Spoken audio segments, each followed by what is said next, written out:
I've had a lot of anger at what's been going on campuses across the United States and in Europe. What would you recommend to negate the lies that are being spread? I like to take inspiration in this answer from the civil rights movement. I grew up in America, and I remember growing up learning about how there used to be such a thing called different rights for different peoples in this country, dependent on the melanin and pigmentation in your skin. And I found that ridiculous. My mom's darker than me, my dad's lighter than me, and I was like, why do we even care what we look like? How is that even a part of our thought process? And especially for millennials and Gen Z, it's kind of a crazy concept growing up, but we understand it used to exist, and not that long ago. The civil rights movement was less than 80 years ago.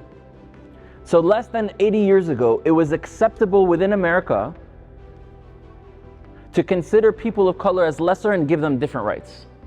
Now imagine today going to Columbia University and daring to say something slightly insensitive towards a person of color, or a woman, or any other of these minority groups. You'd be automatically ostracized from society. So how do we go from point A, where this is the norm, to point B, which doesn't mean we've solved all problems, but clearly is very different, that society has been conditioned to recognize that these things are bad and even physically rejects those things. There'll be a protest the next day at Columbia if someone dared to say something, if there was a screenshot of someone saying something racist, they'd get kicked off campus.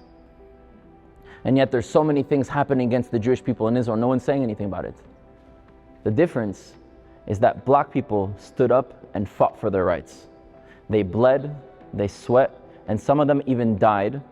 They united with allies, and they earned the rights that they have. So did women, so did every other minority group. It didn't happen overnight that politicians are like, well, actually we've changed our minds. It was from a bottom-up approach, not a top-down approach. They shifted the pop culture of the younger generation. They shifted the mindset in their education. And eventually they were enough of a voting bloc to impact politicians that were in power, or as the youth, they were replacing those people that eventually everything changed. And so if Jews want to be respected in society, we need to do the same and earn our rights. Rights are not granted, they are earned. And we too need to do that role. And it's very simple for Jews in the diaspora.